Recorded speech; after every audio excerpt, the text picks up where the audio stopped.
Congratulations, you've hit that 10K mark. But now, exactly what do you do with that money? Whether it's through savings with payroll deductions or a windfall that you got, you might wonder exactly where to put these dollars for work. That's exactly what we're going to be looking at this video.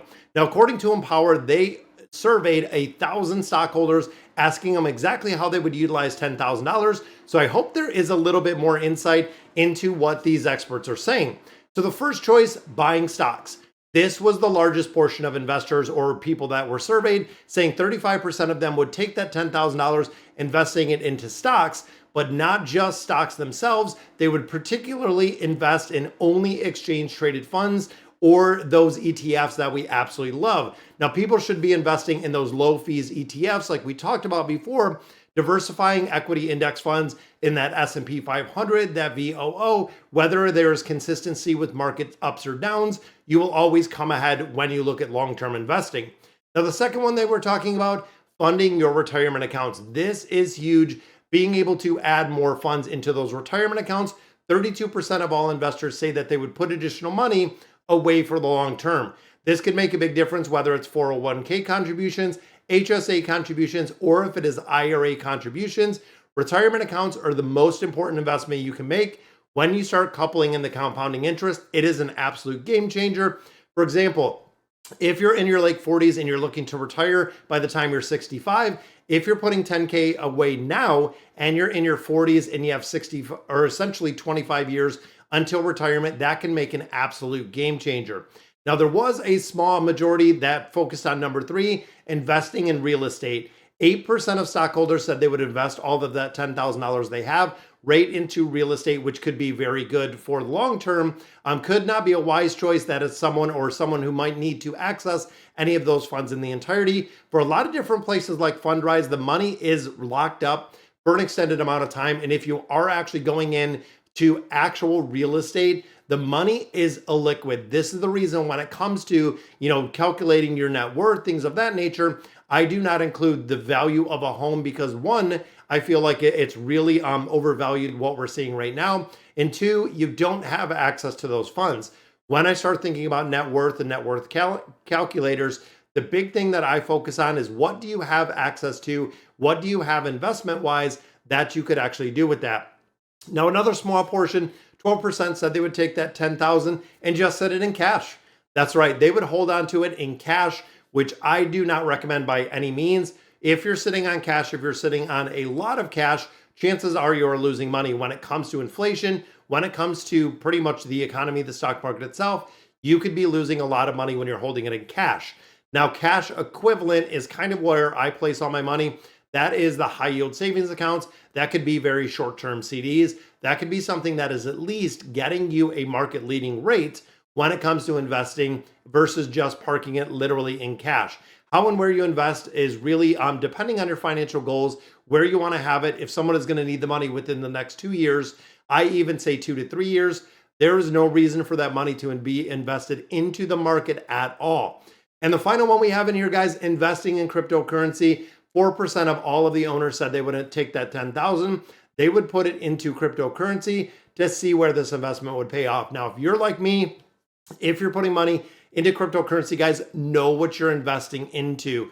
My belief is no one can truly invest in crypto. It is more of a speculation. Now, we started to see a lot of larger companies and a lot of larger investment firms that are now offering those ETFs. We see like the IBIT, which is I believe it's the Invesco Bitcoin Trust.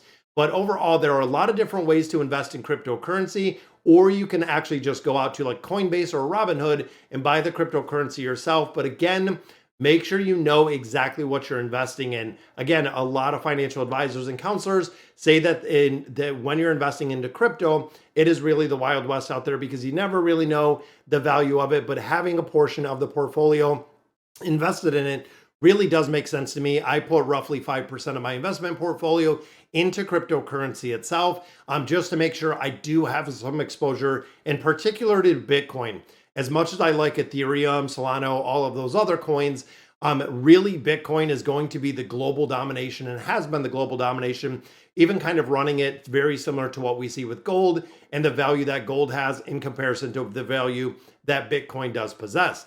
Now, for me, guys, thinking of if I had an extra $10,000, it would be going right into that very first option. It would be buying and accumulating my portfolio, continuing with the ETF. Now, when it comes to investing, very basic, very simple, very boring portfolio is exactly what I invest in. So I do the 3 ETF method. I'm still really stuck on this one, even though we did add a little bit of exposure to that Bitcoin. But we're looking at number one, having a growth ETF. There are a multitude of large growth ETFs in there. Me personally, I invest in the QQQM. Then the second section of that 3 ETF portfolio focuses on the foundation. We are talking about the VOO, something that is going to be invested in that S&P 500. And a lot of people are also saying versus going in and doing that foundational with the S&P 500 is doing something like Berkshire Hathaway. That way we know they have always and almost, I believe, almost every year, when you start looking further back, has beat the S&P 500 by almost doubling the returns that we have seen in there with Berkshire Hathaway. And then the final one that I always invest in is going to be the Dividend Generator. For me, this is the SCHD as it sits right now. You could do the VYM. There's a lot of different methodologies and really ways that you could do this to make a portfolio work.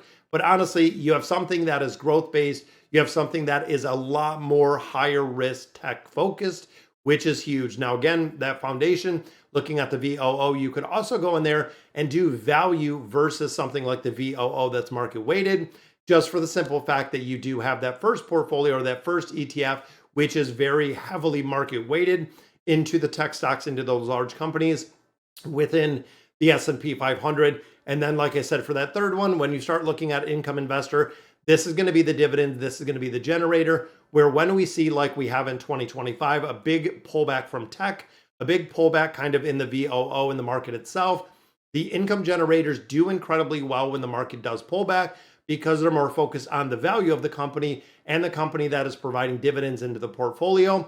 You take those dividends, you compound them right back into the portfolio. You buy more shares of the entire portfolio itself, which I do this through M1 Finance. I have a link right down below if you want to check it out.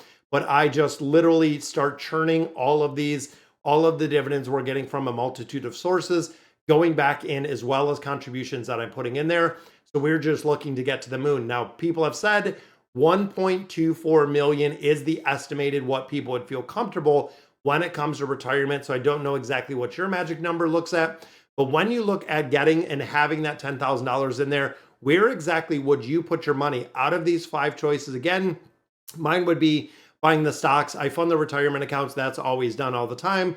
Investing in real estate, to me, not too risky short of buying REITs. That's the only way that I would really invest. I wouldn't go into actual real estate, like, you know, buying homes in my area. I feel like $10,000 investment really wouldn't get you very far either. And I do not advise holding it in cash. Like we said, that is going to be a losing game. You're going to be losing out to inflation. You're going to be losing out to, you know, consumer price index, everything else that is included with it. But guys, that's going to do it for today's video. Let me know in the comments what you guys think. And as always, thank you guys for watching.